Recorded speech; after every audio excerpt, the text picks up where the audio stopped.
Bonjour mes élèves, dans cette vidéo on va faire une correction bien détaillée d'une série d'exercices du principe d'inertie. Voilà, on va commencer par le premier exercice de la série. Voilà, on a un parachutiste dont la masse et son équipement M est égal à 100 kg descend sans ouvrir son parachute. On chute verticalement avec V est égal à 5 mètres par seconde. D'accord? La première question, quelle est la nature de son mouvement? Deuxième question, en appliquant le principe d'inertie, détermine l'intensité de la force exercée par l'air sur le parachutiste et préciser son sens et sa direction. Les données G est égal à 9,8 N par kg. La troisième question, s'approchant du sol, le parachutiste ouvre son parachute. A. Comment va évoluer sa vitesse de chute? B. Quelle action est responsable de cette évolution? La dernière question, qu'observe la caméraman qui est situé à proximité du parachutiste et qui n'a pas ouvert son parachute. D'accord? Voilà, on va faire la correction. La première question, c'est la nature de son mouvement. Bien sûr, c'est un mouvement rectiligne uniforme.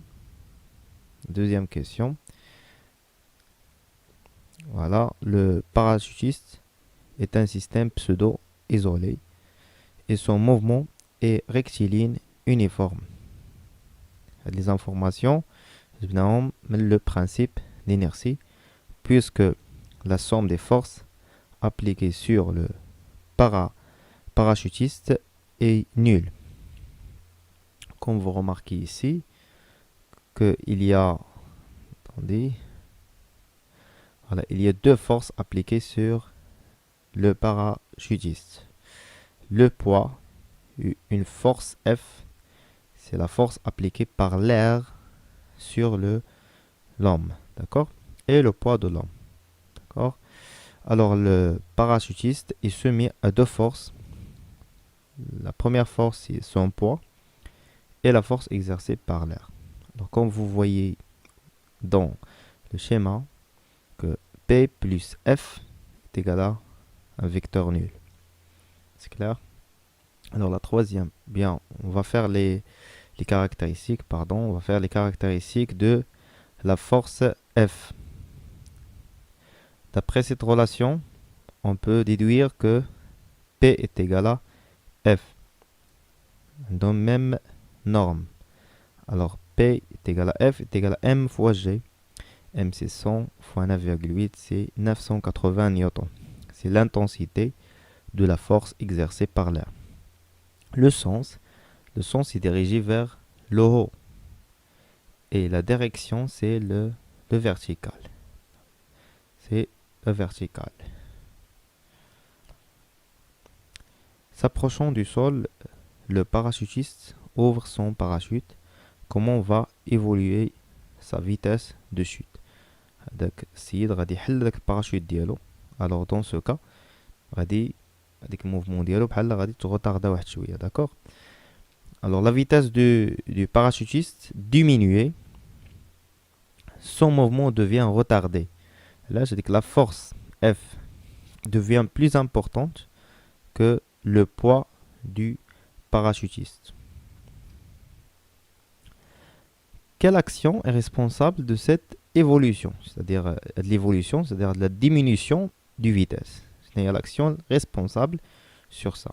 Alors, lorsque le parachutiste est ouvert, le parachute est ouvert, la surface de contact avec l'air augmente. La surface de contact, en premier temps, quand la surface de l'homme. D'abord, la surface du parachute, comme là, la surface, comme là, c'est la surface de contact. Elle est augmentée. Automatiquement, la force appliquée par l'air, ça va être augmentée aussi. Alors, l'action de l'air devient plus importante. D'accord? Donc, cette action c'est l'action de l'air qui est responsable de cette évolution. La force est très importante par rapport à le poids du parachutiste. La dernière question. Qu'observe le caméraman qui est situé à proximité du parachutiste qui n'a pas ouvert son parachute. D'accord? Le caméraman dépassera le parachutiste qui a ouvert son parachute, son parachute, car le mouvement de ce dernier est retardé. يعني كاين واحد الكاميرامان اللي كيصور لنا هاد لو باراشوتيست هذاك لو كاميرامان ما حلش الباراشوت ديالو الو كي غيكون هو il va regarder sa vitesse initiale يعني غادي يخلي هذا وراه ويهبط لو باراشوت يعني غيولي تحت هاد لو باراشوتيست. D'accord? Maintenant on passe à le deuxième et un deuxième exercice. On considère le système formé de deux plaques homogènes en bois d'épaisseur E, d'accord, d'épaisseur E constante. Une plaque circulaire de rayon R1 et de masse M1. Il a dit, la plaque circulaire de rayon R1, le rayon R1 et de masse M1, de centre de masse G1. Et une plaque rectangulaire de longueur L et largeur petit l et de masse M2 est égal à 500 kg. La question, c'est déterminer la position du centre d'inertie G de l'ensemble, plaque 1 plus plaque 2. Maintenant, le centre de masse de le système. La première plaque est G1 diala, la deuxième plaque est G2 diala, et on veut déterminer le centre d'inertie de le système. Voilà, on va faire la correction maintenant. En appliquant la relation barycentrique au système des deux plaques. La relation barycentrique, bien sûr, il a dit OG est égal à la somme de MI, OGI, la somme de MI, I, c'est le nombre des corps dans l'exercice. On a deux corps. Alors, on a M1 OG1 plus M2 OG2 sur la somme des masses M1 plus M2. Maintenant, si on considère le point O est confondu avec G. La relation précédente devient, et là on a O G. D'accord, on va remplacer O par G. GG c'est égal à un vecteur nul. Alors M1 G1 plus M2 G2 est égal à un vecteur nul. M1 plus M2 غنحولو للطرف الآخر غتولي عندنا M1 plus M2 fois un vecteur nul est égal à un vecteur nul. Et la relation précédente devient sous cette forme. D'accord? Après, on va trouver une relation qui est liée entre M1 et M2. D'accord? On a M2 sur M1, c'est 500 sur 100, est égal à 5. Donc M2 est égal à 5 M1. Automatiquement, on va remplacer la masse M2 dans la relation par 5M1. On va remplacer M2 par 5M1. Alors M1 G1 plus 5M1 G2 est égal à un vecteur nul. Voilà. C'est clair. Après, on va simplifier par M1. D'accord? On obtient finalement G1 plus 5G G2. C'est clair? Donc, G1 est égal à moins 5G G2. Et on va faire la relation de Chasles. On va entrer G1 entre G et G2. Et on obtient moins 5 fois G1 plus G1 G2. Après, on va dire moins 5 G1 moins 5 G1 G2. On a G1 G1 on a G1 G1 est égal à moins 5 G1. هاد moins 5 G1 غنحولوها للطرف الآخر غتولي plus 5 G1 plus G1 غتولي هي plus 6 G1 est égal à moins 5 G1, G1, G2. C'est clair? D'où G1 est égal à moins 5 sur 6 G1, G2. Donc, G se trouve entre G1 et G2. G1 est égal à 5 sur 6 G1, G2. D'accord? Et finalement, on a trouvé que la distance G1 est égale à 5 sur 6 G1, G2. رنشدوها de la distance G1, G2 اللي هي هذه كاملة غادي نقسموها على 6. d'accord وغادي تكون هي 5 على 6 من هاد la distance G2, G1. alors G غتكون عندي هنايا. alors comme vous remarquez que toujours dès que le centre de masse كيجي جيت داك لو كور اللي ثقيل بزاف. d'accord toujours le centre de masse, d'accord, il est dévié ou décalé vers le corps le plus lourd. On passe à la troisième exercice. D'accord, on va lire l'exercice. Une canne est formée de deux parties. La première partie en tige cylindrique en bois, il y a des livres noirs. La longueur d'elle c'est 0,94 mètres de masse MA est égal à 0,4 kg et d'une sphère de masse M2 homogène de rayon R est égal à 3 cm en cuivre. Maintenant, comme vous remarquez, maintenant on a la masse M2. Alors automatiquement, on va aller faire l'exercice. C'est clair? La tige a le centre de masse G1 ou la sphère dans le centre de masse G2.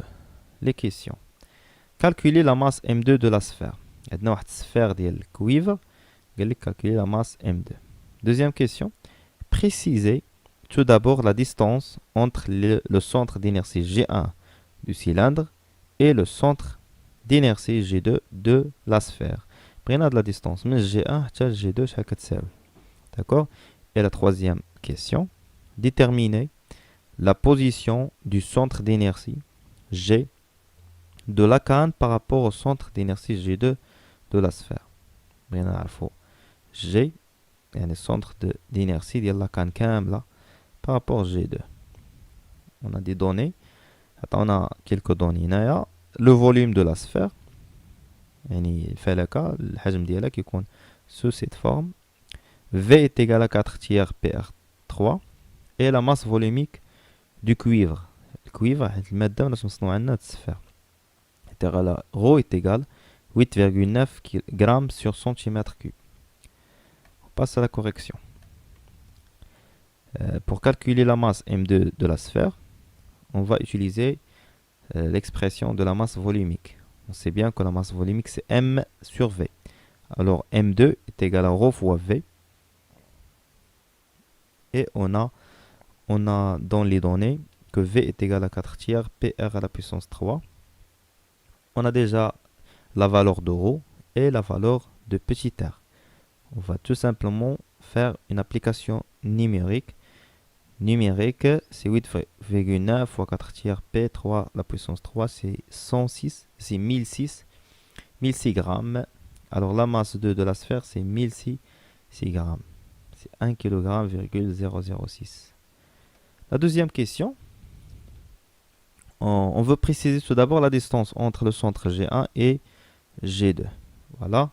D'après la figure, on a la tige, la longueur ديالها كاملة عندنا. Alors la distance من G حتى de l'extrémité c'est la longueur sur 2. Et la distance من G1 حتى de l'extrémité jusqu'à cette extrémité c'est petit r. Alors automatiquement la distance G1, G2 c'est L sur 2 plus petit r. L plus 2 plus petit r. Alors G1, G2, c'est la somme des deux. L sur 2 plus petit r. On va faire une application numérique. C'est 94 sur 2 divisé par 2 plus 3, c'est 50 cm. Alors cette distance, c'est 50 cm. On passe à la troisième question. Pour déterminer la position du centre d'inertie G de la canne par rapport au centre d'inertie G2 de la sphère, appliquons la relation barycentrique.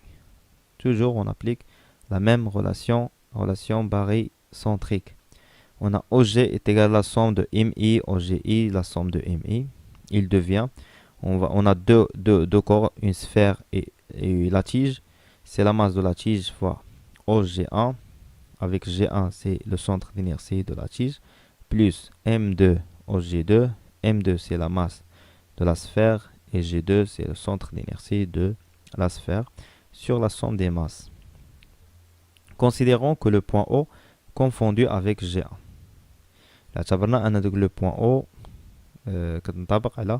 G1, on va remplacer tout simplement de la relation précédente O par G1.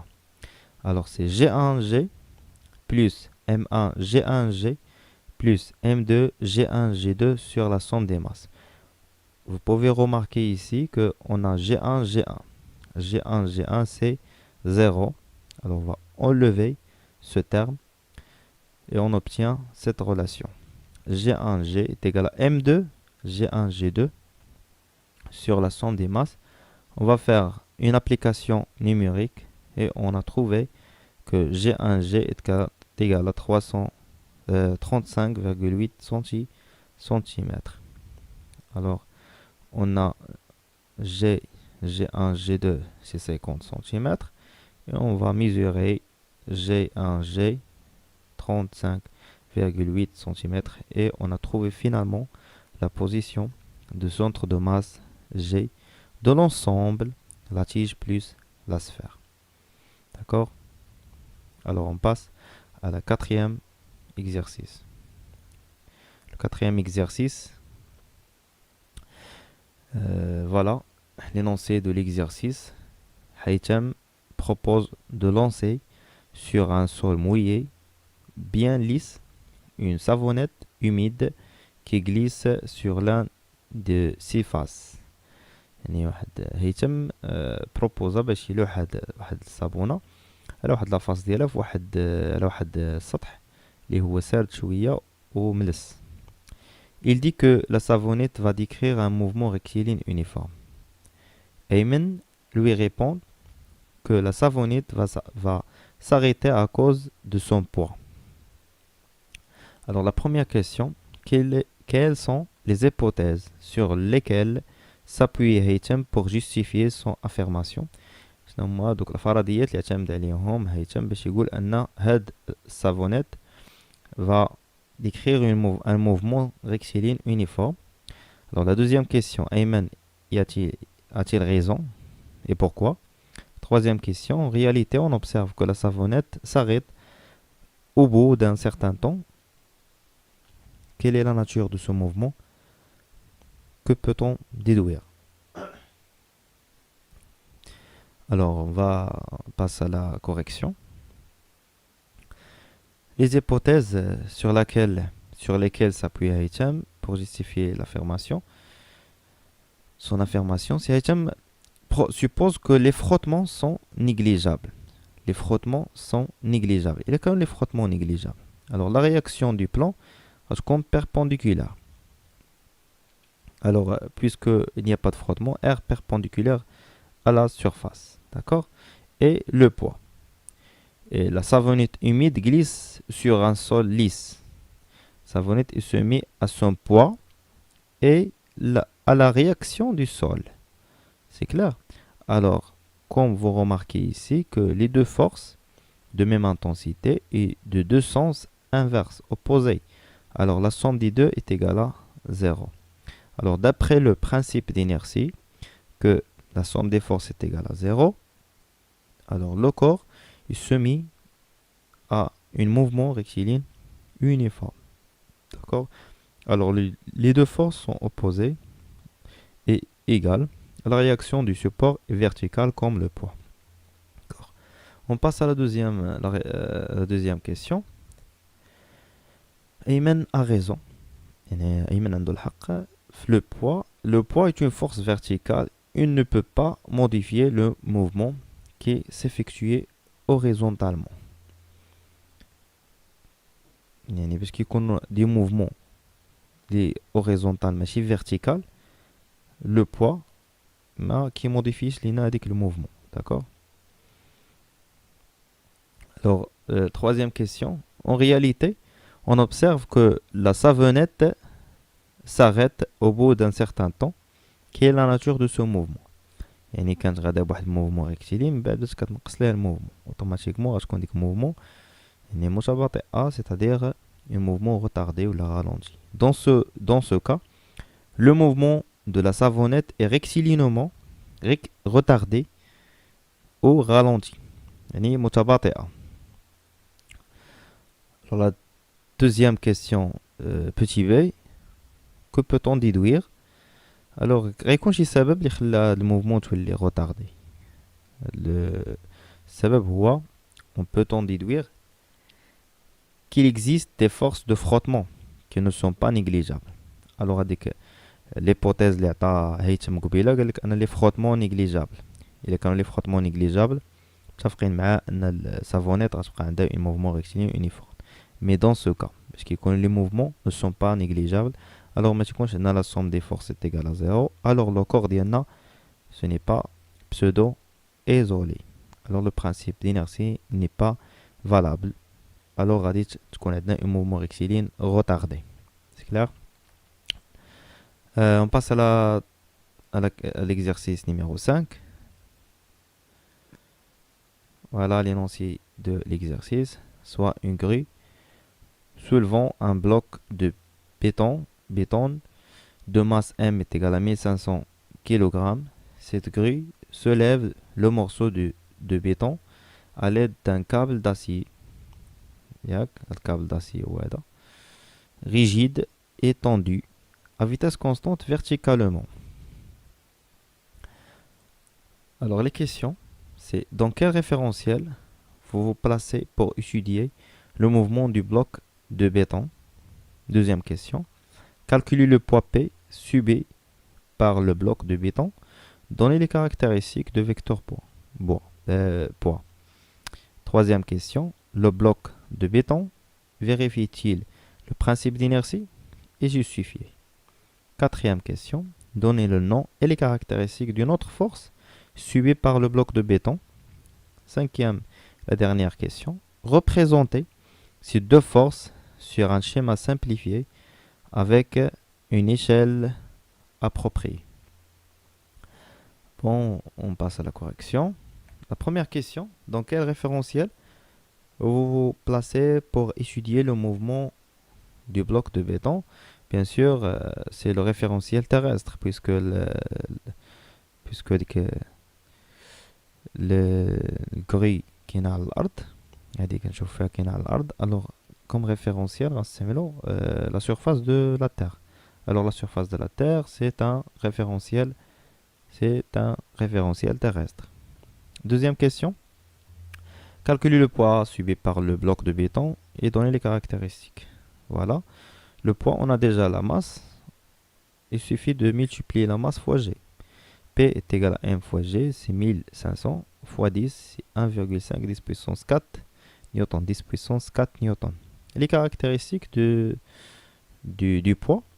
Le point d'application, bien sûr, c'est le centre d'inertie du bloc du béton. Direction toujours verticale. Le sens vers le bas aussi.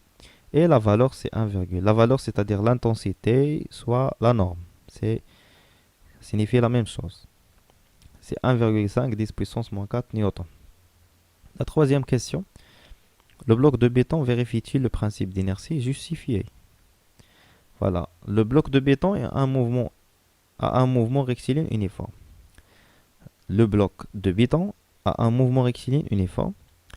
Il est tiré vers le haut verticalement. Donc la trajectoire est une droite. Et sa vitesse constante. Puisque la vitesse constante et la trajectoire est une droite, alors le mouvement, c'est un mouvement rectiligne uniforme. D'accord? Alors, et d'après le principe d'inertie, qui dit que dans un référentiel galiléen, tout corps est immobile, c'est-à-dire au repos, ou animé d'un mouvement rectiligne uniforme, c'est les forces qu'il subit se compensent. C'est-à-dire, les forces qu'il subit se compensent, c'est-à-dire la somme des forces est égale 0. يعني واحد لا فورس كتكومبونسي ولا كتعوض ليها واحد لا فورس اخرى. puisque le bloc est animé d'un mouvement uniforme, rectiligne uniforme, alors il doit respecter ce principe. يعني خصو يgarder لنا le principe d'inertie. C'est clair? Alors, donner le nom et les caractéristiques de notre force subie par le bloc. قلنا كاين le poids, alors بقات لنا une autre force. Il y a la force pour compenser de la force du poids, خاص تكون لنا une force F. D'accord? C'est la force exercée par le câble sur le bloc. Donc le câble اللي هز لنا البلوك de béton خاصو حتى هو appliquer une force sur le bloc. D'accord? Alors les caractéristiques de la force F. Tu connais presque les mêmes caractéristiques. D'accord? Même norme, mais le sens sont inversés. D'accord? Le point d'application, c'est le point d'attache entre le bloc et le câble. La direction, toujours, c'est la verticale. Le sens, c'est vers le haut. Le câble qui gère le faux. Alors, automatiquement, aussi la force, ça va être vers le haut. Et la valeur, F est égal à P est égal à 1,5 10 puissance 4. La même norme. La même norme. Alors, avec un nombre 9, même valeur. D'accord? La cinquième question. Représenter ces deux forces sur un schéma simplifié avec une échelle appropriée. ناخدو كل 1 سنتيمتر كيمثل ليا واحد 1 10 puissance 4 نيوتن. وحنا عندنا 1,5. Alors chaque 1,5 cm, alors le vecteur aura une longueur de 1,5 cm. On dit la règle de 3, chaque 1 cm correspond à 1 10 puissance 4. وعندنا حنا 1,5 10 puissance 4, alors غنلقاو chaque vecteur يكون la longueur ديالو 1,5 cm. Voilà. هذا le bloc de béton. Voilà les forces. Le point d'application de P, c'est le centre d'inertie le bloc, vers le bas, vertical. Et F aussi, même longueur, 1,5 cm, 1,5 cm. Le point d'application, le point de contact, puisque la force F, c'est une force localisée, alors le point de contact est vers le haut. C'est clair? Bon, on passe à l'exercice numéro 6. Voilà. Un camion circulant sur une route rectiligne et horizontale transporte un morceau de glace de 10 grammes, de 10 kg. Le camion roule à vitesse constante. Alors le camion a un morceau de glace et le camion a la vitesse constante. Le morceau de glace reste immobile au milieu du plateau. Le morceau est immobile في هذا الوسط ديال هذا البلاطو ما كيتحركش لينا. Les questions. Énoncer le premier loi de Newton au principe d'inertie. Alors le premier loi de Newton est le principe d'inertie. D'accord? Deuxième question. Décrire le mouvement du morceau de glace dans un référentiel lié au camion. La question 3. Décrire le mouvement du morceau de glace dans le référentiel de la route. Quatrième question. Faire l'inventaire des forces qui agissent sur le morceau de glace. جر القوى التي تؤثر ولا مطبقة على قطعة الثلج. Cinquième question. Le chauffeur freine. Les forces qui s'exercent sur la glace restent inchangées lors du freinage. Que fait le morceau de glace? Il y a la réaction du morceau de glace, le résultat ou la conséquence du freinage du chauffeur. D'accord? On passe à la correction de l'exercice, sixième exercice. Énoncer la première loi de Newton, le principe d'inertie. Voilà l'énoncé de la loi. Un corps solide est isolé ou pseudo-isolé, c'est-à-dire isolé. ما كتابليك عليه حتى شي force. Pseudo-isolé, tu t'appliques عليه des forces, mais la somme des nombres تكون nulle. Mécaniquement, dans un référentiel galiléen, le vecteur vitesse de centre d'inertie G du solide est constant. Et la vitesse du centre d'inertie ديالو كتكون ثابتة est égale à une constante, vecteur constante. Dans ce cas se présentent deux cas se présentent, pardon. Si le corps est au repos, elle restera au repos. Vg est égal à vecteur nul. إلا كان هذاك لو كور في حالة سكون كيبقى دائما في حالة سكون. Deuxième tiré, si le corps est en mouvement, alors ce mouvement est rectiligne uniforme. إلا كان الجسم في حركة، هذيك الحركة كتكون في حركة مستقيمية منتظمة. D'accord? Et Vg est égal à constante implique que la somme des forces est égale à vecteur nul. C'est clair? La deuxième question. Décrire le mouvement du morceau de glace dans un référentiel lié au camion. يعني المورسو دو غلاس كاين في الكاميون. on suppose que واحد l'observateur غيكون راكب في الكاميون. شنو هي الموفمون اللي غتكون عندك المورسو دو غلاس؟ هذاك لو مورسو دو غلاس est immobile dans un référentiel lié au camion. داكوغ هذاك l'observable اللي غيكون في الكاميون غيبان لي داك المورسو في بلاصتو زاكي ما كيتحرك ما والو. alors c'est immobile. Et le mouvement de morceaux de glace dans un référentiel lié à la route, il y a l'observateur pardon, l'observateur واقف في الشارع وحاضي هذاك المورسو دو غلاس. هذاك المورسو دو غلاس غتبان ليه عنده un mouvement rectiligne uniforme puisque هذاك الكاميون عنده vitesse constante. Le morceau de glace est animé d'un mouvement rectiligne uniforme dans un référentiel lié à la route. D'accord? Alors là, les référentiels, le mouvement relatif, il dépend aussi du référentiel. Quatrième question. Faire l'inventaire des forces qui agissent sur le morceau de glace. Le système étudié, c'est le morceau de glace. Et pseudo-isolé, le point est opposé à l'action du support. Le bloc de glace, le morceau de glace et le contact sans frottement. Alors, on a deux forces, c'est le poids. Toujours le point d'application sur le centre de masse et dirigé vers le bas. Et puisque il n'y a pas de frottement, le vecteur R ou bien la réaction, ça sera perpendiculaire à la surface et dirigé vers le haut. D'accord? C'est clair? Voilà, il y a deux forces, c'est P et R, la réaction et le poids. Cinquième question. Le chauffeur freine. Les forces qui s'exercent sur la glace restent inchangées. P et R. Lors du freinage, que fait le morceau de glace? Alors, comme vous voyez, le morceau de glace, le chauffeur, une fois différent, le morceau de glace, il va garder avec le mouvement rectiligne uniforme اللي كان عنده. Alors puisque غيحبس هذا غيكمل الطريق ديالو. Alors غادي يتبروجطا vers l'avant. غيزيد لقدام. سي كلار. غيزيد لقدام غيتطيح مع هاد لا سيرفاس هادي. داكور.